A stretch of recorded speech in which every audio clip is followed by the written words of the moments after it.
Hello everyone, and welcome to another video. I hope you're all doing well. Before we get started today, thank you to everyone who left kind and understanding comments on the last video about me packing in the Hobonichi Cousin. I think I was quite nervous about posting that because talking about why you dislike something on the internet is a bit risky at times. People can react badly. People who really like the thing that you're saying you don't like anymore. Yeah, it's not always a fun time to say critical things on the internet. Although, to be fair, I wasn't really criticising the book. I was just saying it doesn't work for me anymore. Anyway, the point is, I was a little bit nervous to post it, and in the comments, everyone was just so encouraging and supportive. So thank you for that. And I hope if you have been struggling with your journal system and are unsure whether to try something new, maybe that video gave you the push to do it, because life is too short to stay in a journal that you don't like. Anyway, on to today's video topic.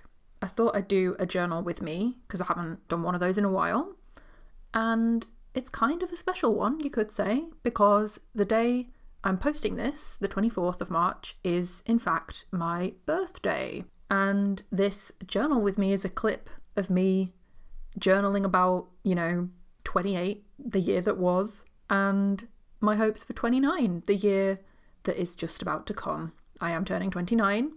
I know there's like a general assumption that the older you get, and like if you reach a 9 birthday in particular, you start to freak out, like, oh my god, I'm going to be 30 next year. Honestly, I'm not really feeling that kind of freak out. Like, I am very much at peace with the idea of aging, and in fact have found that my life has got so much better with every successive year. So I'm not too fussed about getting older. I still have a slightly strange relationship with birthdays for other reasons that I won't go into on the internet, but I do generally like them as a moment in time to take stock and reflect and just kind of like, I guess take it as an opportunity to have a big old think about life. And that's what I'm doing in this journal clip. I'm reflecting on what age 28 was like for me and having a bit of a muse about how I'd like age 29 to go for me. I think it's safe to say that age 28 has been probably the most transformative age of my entire life by a significant margin, because as I've mentioned many times now, it was the year I got diagnosed with autism, which has completely changed my life in a good way, I would say, in a very good way. I understand myself so much better, which means I can look after myself so much better. My mental health has improved. Basically, I just feel a lot more comfortable and settled in myself now that I have answers for that feeling of difference that I'd always had. So anyway, that diagnosis and shift in perspective about myself was a very big thing that happened while I was 28. It kind of dominated the first 3 months of this age, I guess, because when I turned 28, I think I might have already made the appointment for my first assessment appointment, but I definitely hadn't had it yet. I didn't end up having that first appointment until May because, waiting lists. And to be fair, I only made my initial inquiries in February, so to have been seen in May is just extraordinary, because waiting times are ridiculous. Anyway, in March, I was in that weird limbo phase between expressing interest in getting a diagnosis and actually getting assessed.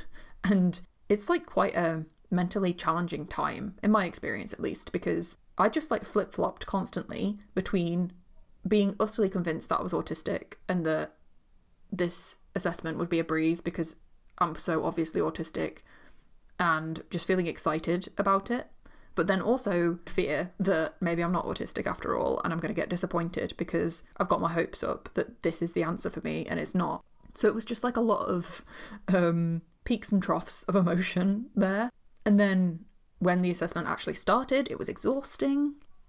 Still do not regret it and so glad I did it, but it was so tiring. I had to sleep for 2 weeks afterwards because it just took it out of me. So that was kind of the first phase of age 28 for me, was just the autism diagnosis phase, because it just basically took over my life. Like, it's all I could think about. For a good few weeks, I was spending a lot of time in appointments or traveling to appointments or thinking about appointments, filling in questionnaires. Like, I don't really remember much else from that time because it's just so dominated by like that process for me. I guess the one other thing from that like just turned 28 phase was I actually turned 28 in Italy that year on holiday. It was amazing. We went to Pompeii on my birthday. It was outstanding. Like, it was overwhelmingly impressive and incredible and emotional as well. Pompeii, thinking like this was an entire civilization that just like got wiped out by a volcano, which is a really cheery thought for your birthday. Thinking back, that was an interesting one. But yeah, it was a great time. And then for the rest of the year, it's just been this slow process of building a life for myself through the lens of being autistic and figuring out what I can and can't cope with, like what I do and don't want to do with my life now, the accommodations I need. And that's been a process that I basically spent the whole year trying to figure out. And a big factor for me was when I was diagnosed, the doctor basically said I was quite clearly, if not already in autistic burnout, like on the cusp of autistic burnout, which is a very specific type of burnout that I can't adequately explain, so I would just say Google it. But it can really just severely harm functioning. It can become just very difficult to live your day-to-day life when you're burned out. So obviously, I didn't want that for myself. And the doctor said that if she... how do I phrase this? Why am I struggling to phrase this? What she said was, if you, Ellie, could take one thing from this assessment, I would want it to be that you have to rest more and start prioritizing your own needs. Because I'm very much the type of person who's a people pleaser and I'll do like anything for other people. And I don't think that's entirely a bad thing. Like, I like being a kind and helpful person. But if you do it at your own expense and if you ignore your own well-being in order to look after others, that's when you start getting into like dangerous burnout territory. So she said basically like, you've got to stop doing so much for everyone else when it's quite clear that you yourself need to take care of yourself more. And that has meant just like reevaluating how many social plans I do, worrying that I'm going to let people down because I can't socialize as often as I perhaps used to. Also figuring out what work life needed to be like. And I still struggle sometimes with putting myself first there because I love my job. I love my co-workers. I want to help. And that means I work too many hours and then end up crashing. So still working on that balance. But yeah, so a lot of age 28 was reflecting on what I needed my life to be like as an autistic person. I am feeling definitely less burned out than I did pre-diagnosis because of the changes I've made. And it's even just simple things like limiting how many different meals I cook, just like basically eating the same things a lot of the time, has just like reduced my mental load so much and got me into this lovely autistic routine. And cooking meals doesn't tire me out as much anymore, and it's great. And then like other stuff might include wearing my big noise cancelling headphones most of the time because turns out sensory issues are a big part of my autistic life. Changing my entire wardrobe for that matter, because it turns out sensory issues are a big part of my fashion life. Can't really wear denim. Makes me want to throw up. Just like the thought of denim on my skin. I'm getting goose pimples even talking about it. Denim, velvet, leather, basically anything that isn't just like cotton, I've realised, is a big no for me, which I never would have guessed. I loved wearing denim before, but obviously just didn't realise how much I was actually just like dying inside the whole time I was wearing jeans. But anyway, big change there. What else? Never eating lentils again in my entire life because they are the biggest sensory ick ever for me. Like the texture of lentils, I'm like getting nauseous. I can't. Just a lot of slowly reevaluating basically everything about my entire life and thinking like, is this still working now that I know I'm autistic? Is this burning me out? Do I need to make changes here? And that is itself, wow, doing so well with the talking still. That in itself is a tiring process, like that process of reevaluation. But I mean, it's worth it at the end of the day. Like, I think I'm net less burned out because of doing that. So yeah, lots of thinking about that over the past year. Another big change, of course, is starting this YouTube channel. Very, very glad that I finally decided to do this. I've basically had the compulsion for years now to just like chat shit on the internet about something, and I finally found the thing that I can chat shit about and get a lot of joy from, and hopefully give a lot of joy to others. This experience of like having a channel so far has been so wonderful. Met so many wonderful people, had so many wonderful comments. Can't quite believe how many people are here. Like, I'm nearing 4,000 subscribers now, which is wild to me. I can't believe that. Like, I didn't think I'd get more than 100, and here we are. What else has happened while I've been 28? I feel like I have deepened a lot of really meaningful relationships. Basically, I feel very supported and loved by friends. And of course by my fiance. That goes without saying. He is wonderful, continues to be wonderful, and has been incredibly supportive over what has been quite a transformative year, necessarily for both of us, because, you know, me getting diagnosed with autism has led to changes for him as well. So very, very grateful there. But yeah, just a good year in feeling like I finally found like my little community. Good year in work, moved to a new role, doing completely different things to what I ever expected. I'm more in like a tech-ish role now, which I never expected, as somebody who, well, first of all did a history degree, which I've now just not used whatsoever, lol, but also who then like went into writing. It's been a journey, and I do not regret taking that step one bit, because I love my current job, and I've just found that it's really challenging and interesting, and have met great people through it, and just having a good time. The more I'm talking here, like, the more I realise this has been a great year.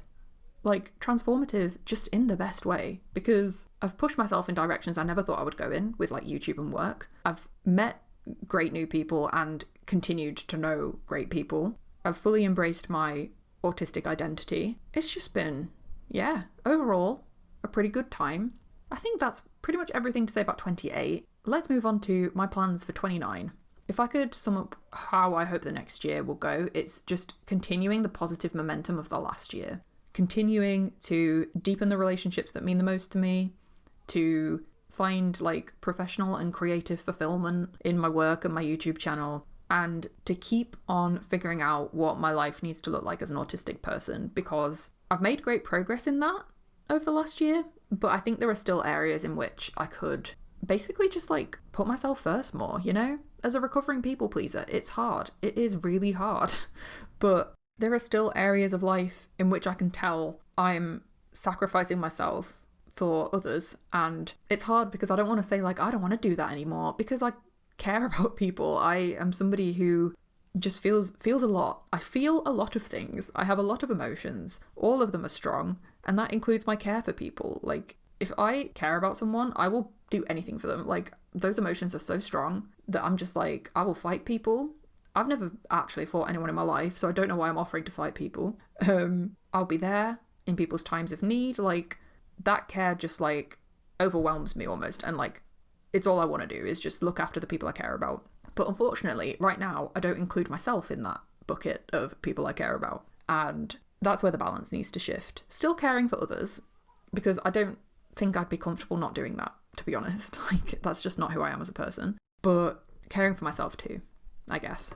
Working a bit less, although I say that I love my job, so I'm like, do I want to work less? But realistically, the answer is I probably should work a little bit less, because I'm supposed to work part-time because of all my various like health things going on, but I just like frequently don't and do a lot more hours than I'm supposed to. And so far, touch wood, it hasn't actually impacted me that much. Like, I haven't had more migraines, my stress related stomach issues haven't got worse or anything, but I am just tired. So yeah, investing more energy into non-work Ellie is a plan. Getting back into my hobbies, because I've neglected them severely in favour of work and then just like scrolling the internet, because that's all I feel like I have the energy to do. I want 29 to be the year when I get back into reading properly, because I've just been in like this protracted reading slump since August last year, where I haven't been reading at the pace that I'm used to, and I don't like it because I love reading. Basically, I want to find a way to read again and not be too tired to read like all the time. Want to get back into video games. I recently was gifted by my partner Baldur's Gate 3. It was an early birthday gift from him, and I am obsessed. absolutely just like completely obsessed. I downloaded it on Thursday, played it for like 2-ish hours before bed, and then on Friday, when I was supposed to be like, you know, wrapping up work before a week off, which is always like quite stressful and busy, I just could not stop thinking about Baldur's Gate 3. So yeah, that's another thing. Age 29, gonna get back into my gaming. I'll probably play Baldur's Gate 3, and then probably the new Stardew Valley update. Then I do still need to finish The Legend of Zelda Tears of the Kingdom, which I keep burning myself out on because I'll just like go extremely hard for a week, getting through a ton of shrines, and then be like, okay, I've out-Zelda'd myself again, like I can't keep doing this, and then take a break that then turns into like 3 months of not playing it. So yeah, gonna get back into that. The final thing I think for this year for me is to really work to leave some things behind in my 20s. Because this is obviously the last year of a decade. It's a nice break point. And I feel like we all have those like situations that plague us and like play on our mind from like years ago, or like general insecurities.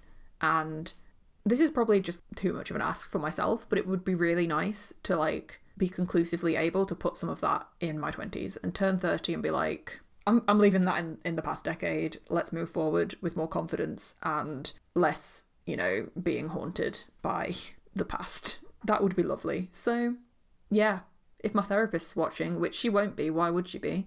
Spoiler alert, we're going to have some fun stuff to talk about in our sessions this year, because I am determined to process some stuff and move past it. So yeah, that's that. That's my big old ramble about what I'm journaling about, which is the passage of time and the opportunity to set some new goals for myself. I can't wait to spend another year of my life in the company of you wonderful YouTube people. Genuinely, it's one of the best things that I've ever done in general in life, but also in the last year. So thank you for being here. Thank you for making it this far if you've reached the end. This is literally just me rambling about my innermost thoughts. So yeah, sorry about it. It's not really a journaling video, except it kind of is, because, you know, that's kind of what journaling is, isn't it? Pouring our hearts and souls onto the paper in whatever medium we see fit. But yeah, I'm going to leave it there. When you're watching this, or if you're watching this as soon as it's uploaded, I'm probably like on Linda's farm. Because I was like, what do I want to do on my birthday? I know, let's go to a remote tidal island off the coast and pretend to be St. Cuthbert for a while. Although St. Cuthbert technically lived on a different set of islands slightly further out. But anyway, Lindisfarne was like a big medieval centre of learning and art and just like monks in the scriptorium making beautiful manuscripts, and it's the best place. It's the best place for me as a medieval historian who also kind of does like the modern equivalent of a monk in a scriptorium with a journal, you know. We're the modern day illuminated manuscript producers. I don't know, all right? Just let me live with this dream of somehow being a medieval monk decorating books, all right? Anyway, the point is, yeah, I'm probably on an island right now, or on the way home from one. Hopefully I will have had a wonderful day eating chips and walking around the museum. That's the plan. Next week I'll be back with like a more traditional journaling video, hopefully. I say hopefully because I'm still waiting on my new notebook to arrive, which is expected because it's coming from Canada. But like, I'm just here every day checking the tracking, like, where is it? Why is it not here yet? I have been told by the tracker that it has left somewhere. I don't know if it's left Canada yet, but it's on the move, and it's gonna get here, all right? It's gonna be here, and then I'll be very happy, and I can set it up and film it and talk to you about my new Freely Noted. However, right now, as you can see in this video, I'm still in the Cousin because it's still in transit. I'm literally opening the tracking on my phone right now. Still in transit. Love that for me. Love that. This is a mess of a video. I'm gonna call it here. Thank you for making it to the end if you did. Have a great week, and I will see you in the next video.